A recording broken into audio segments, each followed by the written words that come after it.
that your dream is realistic for you. 74% hate their job in America. The majority of people don't like what they're doing because they're really not doing it because they didn't have a goal and they followed this goal. They just aimlessly drift around, and then all of a sudden there's a job opening, so they get that job because you have to work. But then when you work, it's a chore. It's work. It's not fun. At the age of 20, I went to London and I won the Mr. Universe contest as the youngest Mr. Universe ever. And it was because I had a goal. You got to have a purpose no matter what you do in life. You got to have a purpose. I had some tantrums of saying, I can't do this. This is too hard. When I was a kid and comparing myself to everyone else and saying, I can't do it. I'll never be able to do that. My parents always sat me down and said, look, Nick, yes, there are things that you can't do, but don't say I can't do it. Ask yourself, how can I do it? You know, there's ways around it. You can get from one side of the mountain to another, but you don't just have to walk over it. Maybe you can go underneath it or around it, or there's always ways in achieving the same goal. The way that I've achieved in my life doesn't always look the same for everyone else. But the key to that success was I believed in myself. If someone else could do something, then I could try and work out how. It starts with believing. My girlfriend had been killed in a car accident, and my brother's band was performing, and we had broken up. She was trying to get me to come back home. I acted like I couldn't hear her because the music was too loud. I was planning on moving back in. I just was trying to teach her a lesson, and I was staying with some friends. So I just acted like I couldn't hear, and I was being really... She had left before us, and as we were driving home, we saw a car, and it was split in two, and we heard sirens behind us, so it had just happened, and we just kept going. And I found out the next morning that it was her in the car. And so that, you know, of course made me feel like I should have gone home with her that night. She wouldn't have been with that person. I should have stopped. Maybe she would have, you know, all kinds of things. But a lot of guilt. I think it made me realize how fragile and how easily you can lose somebody. I mean, just literally in an instant, she just was gone. If you have an idea that you genuinely think is good, don't let some idiot talk you out of it.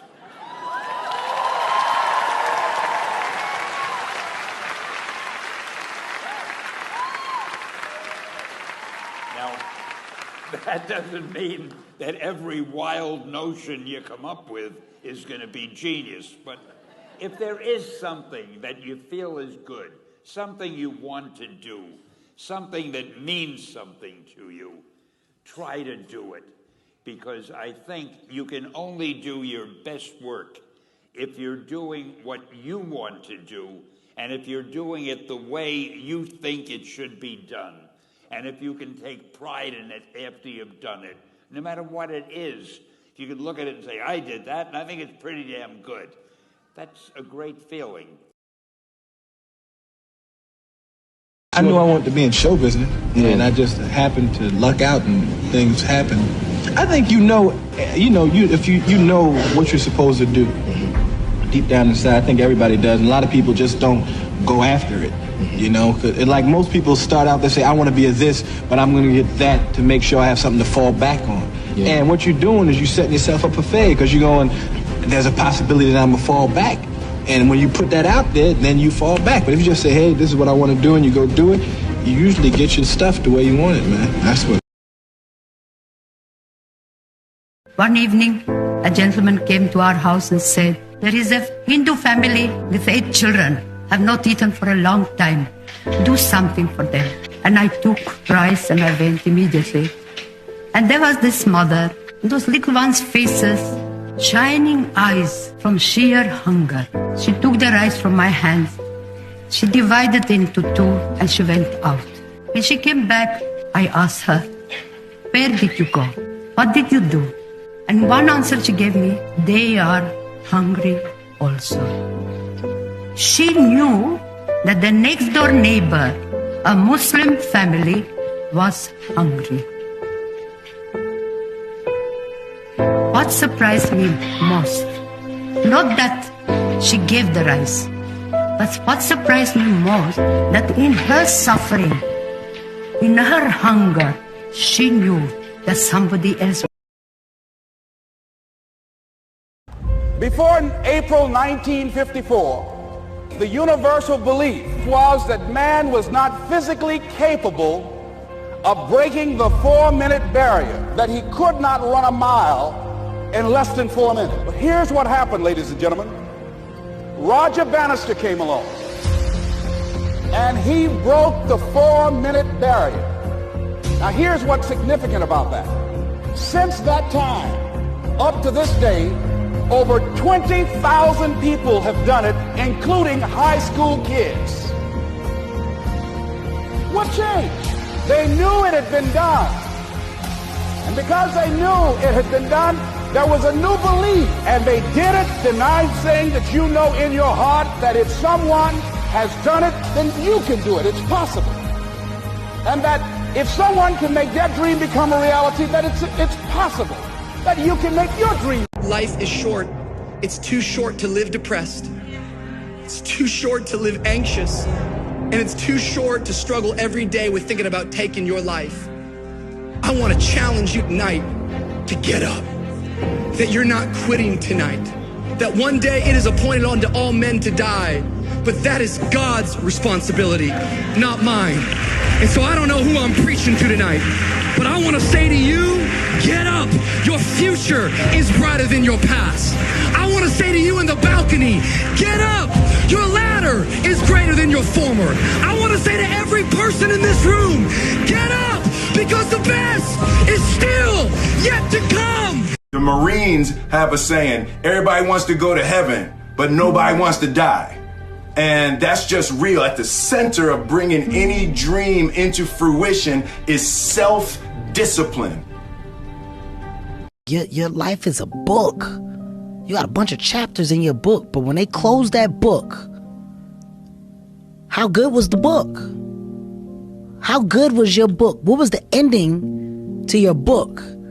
If the ending to my book can be so amazing because of all that was done, not the money, all that was accomplished, the first to do, the man that did this, he caused the merger between this. Because of his commitment and growth to this, the communities were then given this, made education this, gave books, gave computers, gave all of the things that can be associated with you and your existence become a part of the chapters in your book.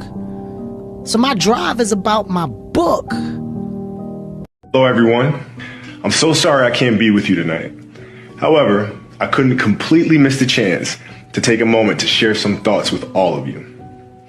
The lesson I cherish the most is how important it is to love what you do.